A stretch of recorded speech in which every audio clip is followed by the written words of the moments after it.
Our next guest, who has been a terribly fun listen and watch on Twitter and around his Business of Football podcast, former Packers executive Mr. Andrew Brandt joins us on the Mercedes-Benz Vans line. Joining us now, Mr. Andrew Brandt. What's going on? Hey, Ryan, good to be with you. I felt like I was eavesdropping into some cocktail hour with Rich Eisen. I didn't know what was going on there. Well, what in the breaks, so just to give you some context, during the breaks, when on Peacock, on the TV version of it, they replay some former greatest hits things, and that was with him and Craig Kilborn one day, just mixing up some martinis and having a little martini hour here on the show. Yeah, I get it. Ryan, it's good to be with you. I met you first when you were coming out of college, and I represented a guy named Ricky Williams. Oh, yeah. Who was in his junior year at the ESPN College Football Awards, so we were all down in Orlando. And then, of course, he was ready to come out, and he decided last minute he was going to stay in another year. But anyway, yeah, I represented Ricky for a while before he fired me to go to Master P. Oh. Yeah, that was a time. That was a time. I watched Ricky on Bill Maher the other night. Yeah. I thought that was interesting. Those two were two peas in a pod together. Yeah, well, now Ricky, of course, is mainstream. When 20 years ago he was out there. That's how the world's changed. Yeah, definitely. I mean, the idea that a guy would leave the game because he couldn't test to now, where the world's heading. So, yeah, the business side of everything that 20 years ago was, you were shamed. You were looked upon as being shameful for something like that. Yeah, I mean, I talk about in my teaching and my talking is about two areas of sports that have become completely normalized that 5, 10, certainly 20 years ago were completely taboo. And that, number one, is marijuana, and number two is sports betting. Not only is sports betting allowed because of the Supreme Court a few years ago, but it is embraced. Back in the day, you had players just kicked out of the leagues. Pete Rose still is not back in baseball. You had Tony Romo couldn't even go to a fantasy football convention because it was at a casino. I mean, the way they've embraced sports betting, I just continue to shake my head. It is part and parcel of sports from the business side right now. Where do you think that shift happened? Was it just ultimately when they saw the states legalizing it and the NFL saw their bottom line, just being able to explode because of it? Or where did the shift ultimately change for you, Andrew? Well, a couple of things. I think, obviously, the legal side, the NFL and all the leagues fought this for 7 years until they lost. And I always wondered, do they really want to lose or do they want to win? Because if they lose, it's in place and the values of these franchises are going to rise significantly. What they wanted, of course, was a federal solution, not the state-by-state patchwork, which we have now. Right. But I think two things grease the skids, Ryan. Number one, the embrace of fantasy. Not only season-long fantasy where you show up at the beginning of the year and draft your favorite players with your buddies.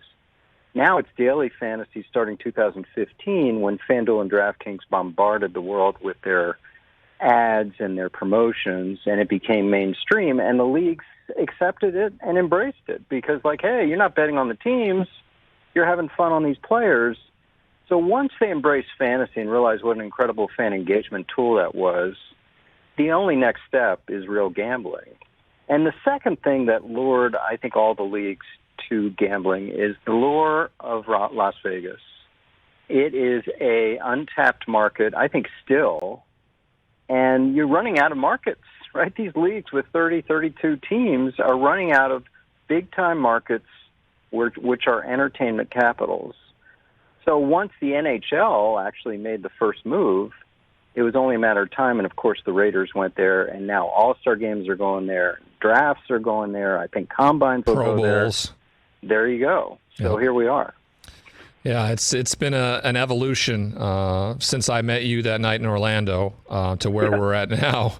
That's for sure. Not only on a professional but personal level as well too. The business side of it, especially around the broadcasting aspect, right? We just heard word that Troy Aikman looks like he's going to be moving from Fox to ESPN for Monday Night Football.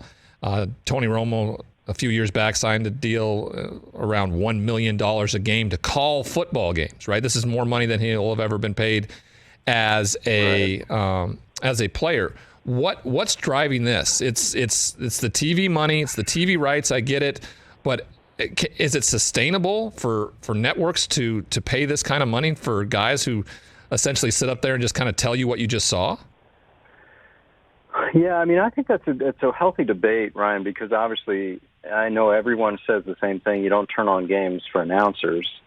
But in the scheme of things, if you look at owners, GMs, before you get to players, probably broadcasters are close to players compared to no one turns it on to watch owners, no one turns it on to watch GMs. But I think the issue you mentioned briefly as you led into the question, the money allocated towards NFL programming is beyond anyone's expectations. I mean, I continue to shake my head. It was 6 months ago. The NFL locked in deals. They're done. It's over. $110 billion between ESPN, Fox, NBC, CBS, and Amazon for the next 11, 12 years. $110 billion. It's mind-blowing. Mind-blowing. To the point where ratings don't even matter. You know, people talk about, well, this week they got this rating, this week they got it. Who cares? I mean, ratings are irrelevant now because they've made the deals. And if the ratings keep going up, then it's the networks who end up looking like they got the good deal rather than the NFL. So I guess my point is, when you're spending, pick a number, $20 billion at ESPN or Fox or CBS or NBC, what's $15 million a year to a broadcaster? Uh-huh. You know, it's like that's just part of the program. It's like, you know, my negotiations, I'll let you in on my negotiations with the Packers. I'm like, listen, I'm managing a $150 million player payroll here. What, I deserve a percentage of that. You know, like if I was an asset manager at a company, I'd get, 1%, 2%, 3% of that. So it's all in scale when you negotiate these deals. The Aaron Rodgers conversation. You have always been a guy that we go to with this conversation, right? You signed him back in the day. You've been kind of been on the ground floor watching this all play out. A year ago, you felt like there's no way if he decides to come back, he's going anywhere else. This year, you've been a little more hesitant. You thought maybe something may happen. Where do you think we stand right now, and do you think we'll hear something soon enough? Yeah, I mean, listen, I try not to be wishy-washy. For 2 years, I've said, okay, 2021, he's back. There's nowhere to go. Packers aren't trading him. He's not going to retire. And that happened, even though a lot of people thought he was so upset he'd never show up. 2022, I have maintained, realizing I could be wrong, that I think this is the separation point between him and the Packers. A couple reasons I'll just keep going back to. Draft night 2020, where everyone's in their basement, the COVID draft. I just remember seared images in my mind of Brian Gutekunst and Matt LaFleur smiling ear to ear that they had just traded up to get Jordan Love. Now, with Aaron, we sat back and waited, and we didn't want to take a quarterback, but he's staring us in the face, and we fell in our lap. With Jordan Love, they went up and got him. And I just don't think they got him for him to sit 3 years. Maybe, certainly not 1 year. But I thought 2 years. I just have thought 2 years. So here we are now, and of course they didn't expect Aaron to have 2 MVP years, but we keep hearing about, Aaron doesn't know yet, I'm like, if he wanted to come back and everything was copacetic with the Packers, what are we doing here? Like, what are we doing? This idea that they hired his old coach, well, his old coach coached him when he was a young quarterback, which would be good for Jordan Love. Or this idea that he's getting along better with the front office. Well, if he's getting along better with the front office, then let's go. What are we waiting for? So I guess, I'm trying to say this is why I think there'll be a separation. And the separation could be a trade. It could be a retirement. That's secondary. But as it continues to take longer, I'm sort of staying with what I felt all along, that this is a separation point. Well, it's been very, very interesting around what that's going to be. And he's, his appearances on the Pat McAfee show have made it even more interesting in terms of what he's going to do. Let's say they make the decision to coincide with one another and get it done. what kind of contract do you think he's going to want, and one that the Packers are going to be able to give because of the salary cap situation that they're in right now? Well, if he stays, I think again, maybe I'm wrong again a year from now, but if he stays, I say it's a 1 year. What people don't realize is a year ago he negotiated a deal where he's got an out. I thought maybe he was going to try to get an out after this year. He got an out after next year. And I guess my question is, why would he give that up? Why would he give up an ability to be a free agent and pick his team and pick his money a year from now so he could get $50 million guaranteed? I mean, listen, I don't know why he would give that up. I'm looking at it from the player point of view. I think that's more valuable than money. I do. So I guess what I'm saying is they would bonus out a big bonus this year, have these dummy years in the contract, which all these teams are doing, to prorate the bonus over a bunch of years and get it done. But as you've noted from my Twitter, Ryan, past few weeks, I think this cap stuff from the public point of view is way overrated. People like me in my former position are hired to figure it out. Just like coaches coach and GMs manage. Cap managers manage the cap. So I said this in a tweet last week. I said fans and media worry a lot more about teams' caps than the teams do. They'll figure it out. Well, and that's the thought I had around all this, too, was the fact that, like, this team didn't all of a sudden go, oh, my gosh, we're this much over the cap. They knew it going into it. They had a plan in place, and they've already started to execute it, right? They've cut about half of that $50+ million off the cap, and if they renegotiate Rodgers, if he's able to come back, I mean, that's $46 million in dead money that goes away and is redistributed other places. Exactly. And I don't know what, maybe Darius Smith goes, maybe Randall Cobb goes. I mean, there are a lot of things they can do. And you're right. You're so right. These teams have plans.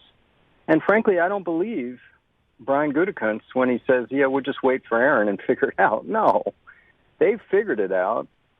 And part of me thinks they know what Aaron's going to do. They have figured it out. That's what their job is to do in all these teams. Yeah. They don't wake up in February and say, oh, boy, what do we do? Right. I'm sure there's the conversations with Dave Dunn. Aaron's agent has been ongoing if and when.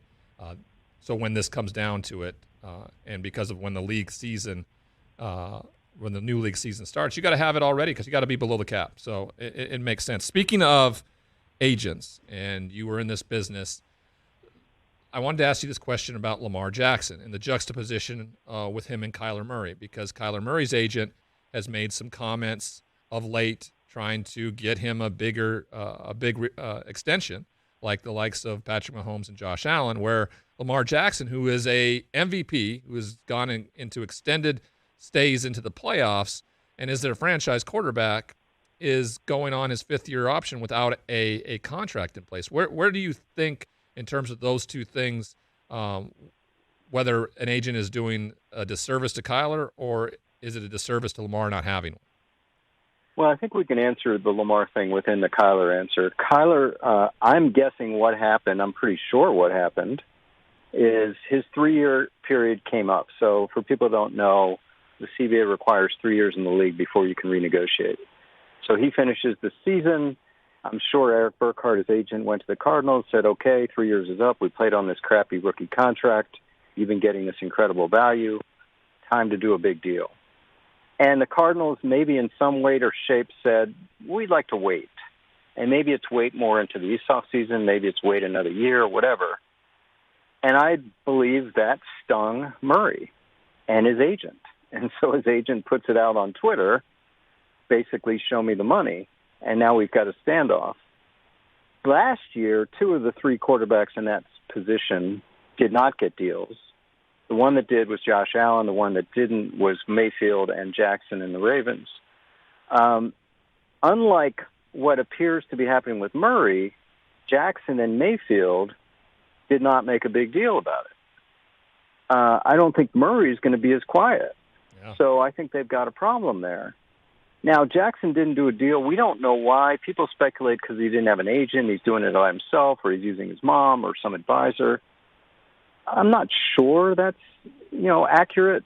There's obviously reasons involved, but if the Ravens wanted to do a deal, I don't think the fact that he didn't have a traditional agent would have stopped that.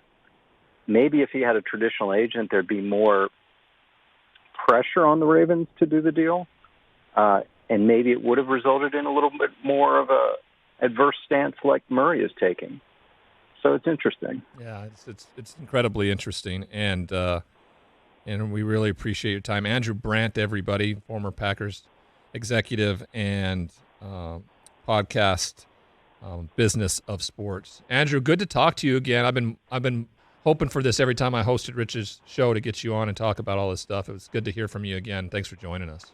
Always good to be with you, Ryan. I know people are tweeting me about the newsletter, too. So up our newsletter now, just go to andrew-brandt.com, and I'll get you that newsletter. Sign up. I'm on it. I'm going to get on it. I need to.